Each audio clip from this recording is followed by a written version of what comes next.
What is going on? It is Nate the Game Guy coming back with another video at hand, and today I want to talk about problems when collecting for the Xbox 360. Now, in my personal game collection, I have about over 500 Xbox 360 games, and I think it is an underrated game console to collect for. There's a ton of great games for it, and you can get deals for it all day, every day. It's a very fun and cheap console to collect for, in my personal opinion. However, not everything is all sunshine and rainbows when it comes to collecting for the Xbox 360. There are a lot of problems when finding games and with the hardware and all that stuff in between, which is exactly what I plan to talk about in this video today. So without further ado, let's jump right into this video's topic right after the intro.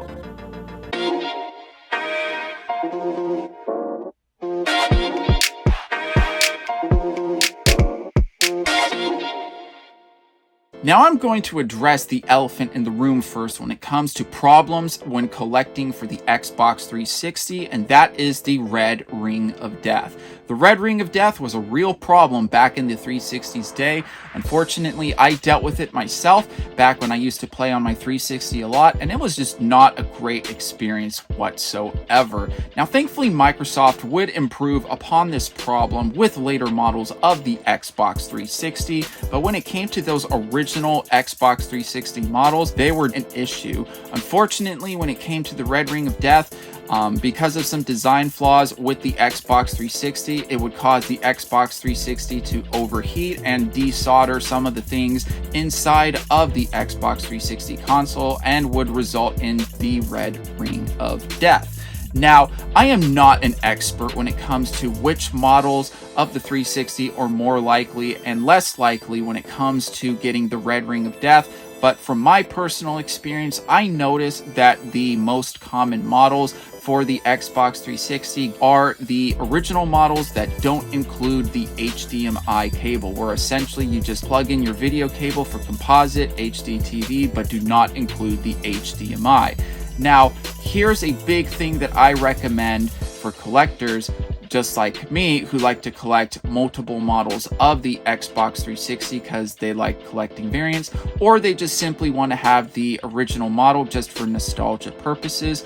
I would strongly recommend, if you're going to go down that route, make sure that you buy your 360 from a source or a store or seller that offers a good, generous return policy, so that way, in case you happen to get the red ring of death when it comes to playing and testing your Xbox 360, you're not out of luck. You can return it, no issues, no problem. Now, when it comes to collecting for consoles in general, I usually try to recommend people trying to see if they can get a deal for it at a yard sale or a thrift store or anything between those lines.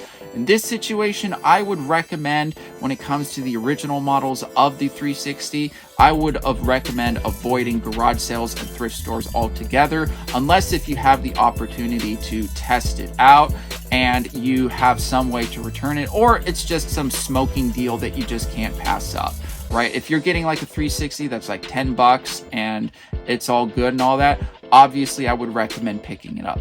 But other than those special circumstances, I would strongly recommend picking up an original model 360 from a good, reputable source with a good return policy. The next problem that I want to talk about when it comes to collecting for the Xbox 360 are design flaws with the cases and cracked discs. And unfortunately, when it comes to some of these cases, sometimes they will have the problem that if you try to open up the game from the case itself will sometimes make the disc more vulnerable to cracking, and I'll show exactly what I mean in some video footage right here. So as you can see, with cases with this exact design, when you would open it up, you would obviously have to open up the disc from the case by pressing it and then having it come out. For whatever reason, with cases with this design as to where you put your finger to open up the case, it makes the disc more prone to cracking and having little dents and all that, which sadly makes the game more vulnerable to cracking and splitting down the line, which obviously is not any fun, and of course can make it more vulnerable to disc rot.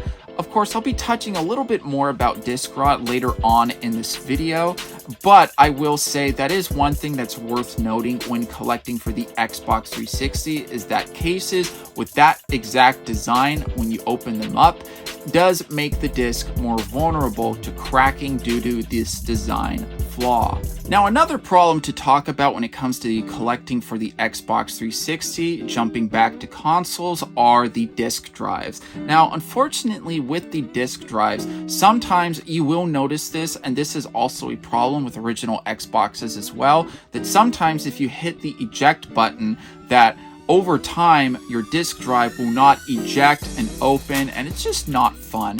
Now, thankfully, unlike the red ring of death, this is a pretty easy fix when it comes to the disk drive not opening and all that good stuff. Thankfully, all you just need is to just purchase some disc belts online, and you just need are just some tweezers, so that way you just open it up and you try to replace the belt inside, so that way you don't have to go across this problem again. Now, I'm not going to show an exact tutorial and give an exact tutorial on how to open up a disk drive that's not working and do all that little work and all that stuff, because there's a ton of videos out there that talk about this subject already. But what I can say is that this is a problem that can be very common when collecting for the Xbox 360, but thankfully it's a very easy and inexpensive fix, so not really something to worry about, but it is something that I do consider to be worth being aware about. Now, the next problem to talk about when it comes to collecting for the Xbox 360 are faceplates. The original faceplates were very cool in my opinion back in the day, especially with the customizable ones that you could purchase for your original model Xbox 360s. However, these faceplates also had a design flaw that really was not convenient.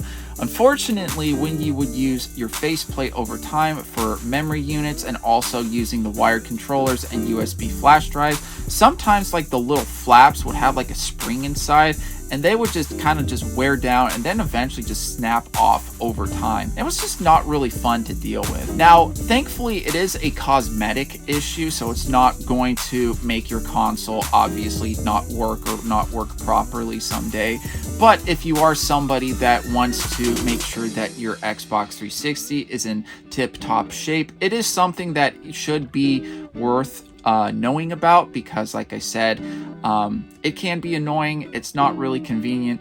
It is something that I've personally have dealt with myself with multiple 360s over time, and I actually do keep a extra faceplate on the side, so that way once I'm done using my 360 that I'm no longer using, I can just swap out the faceplate with a more proper one that's all in good tip-top shape compared to the one where the flaps just aren't working. But anyway, the flaps are a design flaw that are really not fun when it comes to collecting for the Xbox 360. Now, I did say earlier that I would touch up more on this subject, so I will touch up a little bit about it, but not completely, and that is disk rot. Disk rot, unfortunately, happens when a disk has had poor manufacturing or has just been put in a very poor environment where there's been like a lot of humidity, weather changes, and just poor handling of the disc.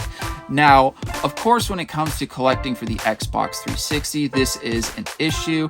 I've unfortunately encountered this myself when collecting for the Xbox 360. When I would pick up bundles, I would sometimes see games where they had some pretty bad disk rot, where I could just tell just by looking at them that these things are just not going to play at all. And thankfully, with some of the games that I have found with disk rot, these are games that I wasn't going to add to my collection anyway, but nevertheless, I did find them regardless.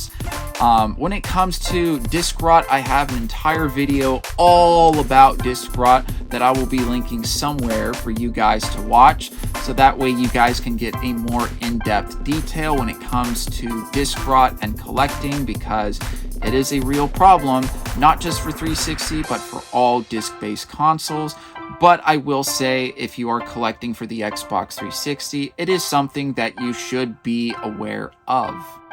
Alright, and that is going to conclude my video for problems when collecting for the Xbox 360. What do you guys think of the video? Did you find any of the information I presented to be enjoyable, informative, all that good stuff? What are some problems that you think that are common that are worth talking about for the Xbox 360? Feel free to comment in the comment section down below. I'd love to hear what you guys would have to say. Give this video a like if you did enjoy the video. Helps boost it up into the YouTube algorithm so more viewers such as you can find videos just like this. But of course, please do consider subscribing because I do post a lot of game content when it comes to collecting, game collecting tips, other game related subjects. So if that's something that you guys are interested in, please do consider subscribing. But if you're going to subscribe, don't forget to hit that bell notification button so that way you will be notified when I upload a video just like this. I hope you guys did enjoy the video, and I'll be seeing you guys next time.